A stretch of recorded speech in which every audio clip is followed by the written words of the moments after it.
Welcome back to my YouTube channel. ഇന്ന് ഞാൻ വന്നിട്ടുള്ളത് ഒരു കുട്ടി വീഡിയോ ആയിട്ടാണ്. ഇതിൽ ഞങ്ങൾ കശ്മീർ യാത്രയിൽ താമസിച്ചിരുന്ന ഹോട്ടലിൻ്റെ ഡീറ്റെയിൽസും കാര്യങ്ങളുമാണ് ഞാനിവിടെ ഷെയർ ചെയ്യുന്നത്.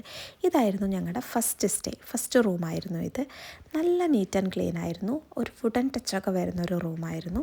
എനിക്ക് നന്നായി ഇഷ്ടപ്പെട്ടു. നമുക്ക് 2 പേർക്ക് താമസിക്കാൻ പറ്റുന്ന നല്ല കംഫർട്ടബിൾ ആയിട്ടുള്ള റൂമായിരുന്നു. വാഷ്റൂമായാലും അത്യാവശ്യം നല്ല നീറ്റ് ആൻഡ് ക്ലീൻ ആയിരുന്നു.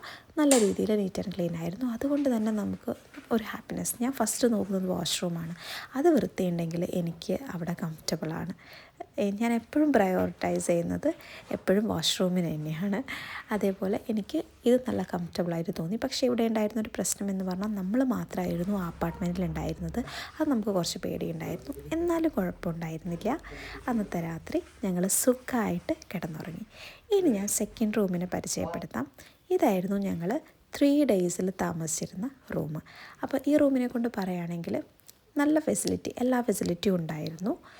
നല്ല കാം ആൻഡ് ക്വയറ്റ് ആയിട്ടുള്ളൊരു അന്തരീക്ഷമായിരുന്നു. കാരണം ഇതൊരു വില്ലേജാണ്. ഇവിടെ ഒരു വില്ലേജിലുള്ള ഒരു അപ്പാർട്ട്മെൻ്റ് ആയിരുന്നു ഇത്. അതുകൊണ്ട് തന്നെ നമുക്ക് പുറത്ത് നോക്കിയാൽ കാണാം, മറ്റ് വീടുകളും കാര്യങ്ങളൊക്കെ കാണാം. നല്ല ക്വയറ്റ് ആയിട്ടുള്ള ഒരു അന്തരീക്ഷമായിരുന്നു. അതെനിക്ക് നന്നായിട്ട് ഇഷ്ടപ്പെട്ടു. നമ്മൾ റിലാക്സ് ചെയ്യാൻ പോകുമ്പോൾ നമുക്ക് അത്യാവശ്യം ബഹളങ്ങളൊന്നും ഇല്ലാത്ത, തിരക്കൊന്നും ഇല്ലാത്ത ഒരു സ്ഥലത്ത് താമസിക്കുമ്പോൾ നമുക്ക് അതിൻ്റേതായിട്ടുള്ളൊരു ഫീലിങ്സ് കിട്ടും. അതേപോലെയുള്ള ഒരു റൂം തന്നെയായിരുന്നു എനിക്ക് ഉണ്ടായിരുന്നത്. അപ്പോൾ ഇതാകുമ്പോൾ നമ്മൾ വരുന്നു, ഉറങ്ങുന്നു, പോകുന്നു എന്നുള്ളൊരു ഇതായിരുന്നു. നമ്മൾ മോർണിംഗ് ടു ഈവനിങ് വരെ നമ്മൾ സ്ഥലമൊക്കെ കണ്ട് നൈറ്റാണ് നമ്മളിങ്ങോട്ടേക്ക് വരുന്നത്. ഇതായിരുന്നു ഇതിൻ്റെ പുറത്തുള്ള കാഴ്ചകൾ. ഞങ്ങൾ പോയപ്പോൾ 2-3 ഫാമിലി അവിടെ ഉണ്ടായിരുന്നു. നമ്മൾ ഫുഡ് കഴിക്കാൻ താഴെ ഹാളിലേക്ക് പോകണം. വേണമെങ്കിൽ അവർ റൂമിലേക്ക് കൊണ്ടുതരും. പക്ഷേ ഞങ്ങൾ താഴെയൊക്കെ പോയി ജസ്റ്റ് ഒന്ന് നടന്നു, അങ്ങനെയൊക്കെ ചെയ്തു. പക്ഷേ ഭയങ്കര തണുപ്പായിരുന്നു. അങ്ങനൊരു കുഴപ്പം മാത്രമേ ഉണ്ടായിരുന്നു. പക്ഷേ ഈ തണുപ്പ് കശ്മീർ പോകുമ്പോൾ നമ്മൾ അനുഭവിക്കേണ്ട ഒരു കാര്യം തന്നെയാണ്.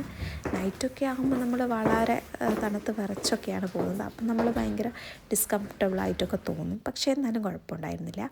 ഇനി ലാസ്റ്റ് നമ്മൾ ഡാൽ ലേക്കിൽ താമസിച്ചിരുന്ന റൂമാണ് ഞാൻ ഈ കാണിക്കുന്നത്. ഡാൽ ലേക്കിൽ നമുക്കറിയാലോ, അതിൻ്റെ എത്രത്തോളം ആ റൂമിനെ കുറിച്ച് നമ്മൾ പറയേണ്ട ആവശ്യമില്ല. കാരണം ഒരുപാട് ആൾക്കാർ വരുന്നതാണ്.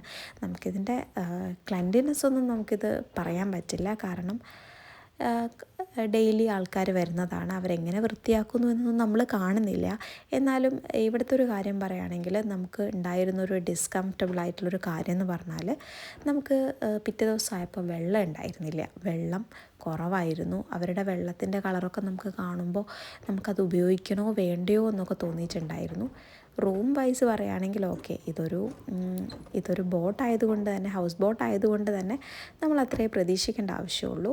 ഫുഡാണെങ്കിലും അവരപ്പോൾ പ്രിപ്പയർ ചെയ്ത് നമുക്ക് കൊണ്ടുതരുന്ന ഫുഡാണ്. അപ്പോൾ കുഴപ്പമുണ്ടായിരുന്നില്ല. നിങ്ങൾ എൻജോയ്